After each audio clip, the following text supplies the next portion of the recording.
Students, आज हम पढ़ेंगे गुड्स एंड सर्विस टैक्सेस, मतलब वस्तु एवं सेवा कर। इसमें हमने कुछ पॉइंट्स निकाले हैं, उसको आप देख लीजिए। इससे आपको लर्न करने में आसानी होगी। फिर उसके बाद हम इसकी डिटेल्स को पढ़ लेंगे। जीएसटी 24 मार्च 2017 को पारित हुआ था, मतलब संसद में इसको लाया गया था, इस पर चर्चा की गई थी। फिर इसे जब सब लोगों ने एग्री कर दिया, पार्लियामेंट में, संसद में सभी लोगों ने, इसको सदस्यों ने माना, उसके बाद उसे 1 जुलाई 2017 से लागू किया। सारे देश में 1 जुलाई 2017 से जीएसटी को लागू किया गया। मतलब आपको दो इसमें ऑब्जेक्टिव बन सकते हैं कि पारित कब हुआ, तो कब हुआ 24 मार्च 2017, और लागू कब हुआ 1 जुलाई 2017 से। फिर दूसरी बात, ये किस टाइप का कर है, अप्रत्यक्ष कर है, ठीक है। और यह किस पर लगाया जाता है, वस्तु के क्रय विक्रय पर लगाया जाता है। जब वस्तुओं का क्रय विक्रय होता है या सेवाएं दी जाती हैं तो उसके क्रय विक्रय पर लगाया जाता है। यह एक कर प्रणाली पर आधारित है। एक कर प्रणाली का मतलब होता है अलग अलग प्रकार के कर न लगा के एक प्रकार का। पहले क्या होता था, दो तरह के टैक्स लगते थे, एक डायरेक्ट और एक इनडायरेक्ट। लेकिन अब क्या होने लगा है, उस इनडायरेक्ट टैक्स को हटा दिया है।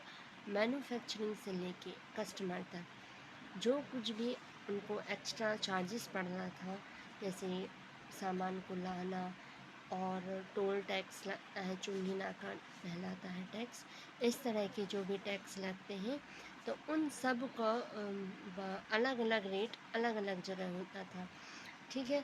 तो ऐसे में क्या होता था कि जब कोई भी प्रोडक्ट, कोई भी उत्पादन सामान जो भी था एक राज्य से दूसरे राज्य में जाता था तो उसे टैक्स देना होता था।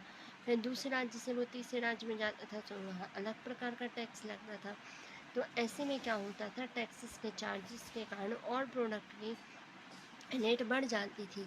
इसीलिए भारत सरकार ने एक कर प्रणाली लाई कि जब उत्पादन होगा सामान का या उत्पादक का, तो वह एक बार में जहाँ भी एक चुंगी जो पड़ेगी वहाँ पर टैक्स देने के बाद कहीं भी टैक्स देने की ज़रूरत नहीं पड़ेगी, और इससे कर उसके जो इंक्लूसिव प्राइस होता है एमआरपी, उस पर भी भार नहीं पड़ेगा, ठीक है।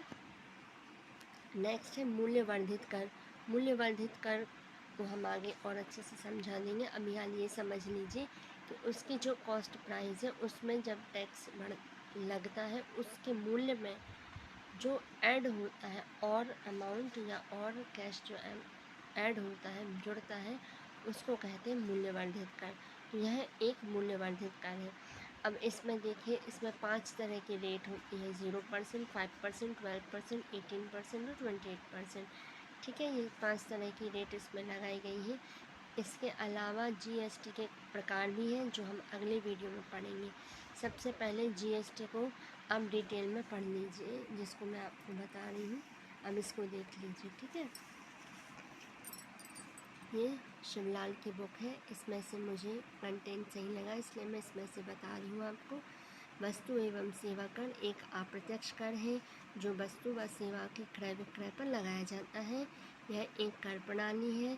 जीएसटी एक व्यापक अप्रत्यक्ष कर है जो राष्ट्रीय स्तर पर वस्तु एवं सेवाओं के उत्पादन, विक्रय, उपभोग पर लगाया जाता है। इसका मतलब कि यह व्यापक, मतलब ऑल ओवर इंडिया में सब जगह पर इसका क्या होता है, लगाया जाता है। ऐसा नहीं है कि किसी राज्य में लगाया जाएगा, किसी में नहीं। जम्मू से लेके कन्याकुमारी तक, गुजरात से लेकर अरुणाचल प्रदेश तक, सभी राज्यों में जहाँ भी उत्पादन होगा, सामान का जहाँ भी विक्रय होगा, वहाँ पर उसका एक समान ही कर लगेगा। फिर है जीएसटी ने सभी अन्य अप्रत्यक्ष करों का प्रतिस्थापन कर दिया। प्रतिस्थापन करने का मतलब होता है एक्सचेंज करना। उसकी जगह पर वस्तु एवं सेवा कर आया है और अप्रत्यक्ष कर हट गया है, ठीक है।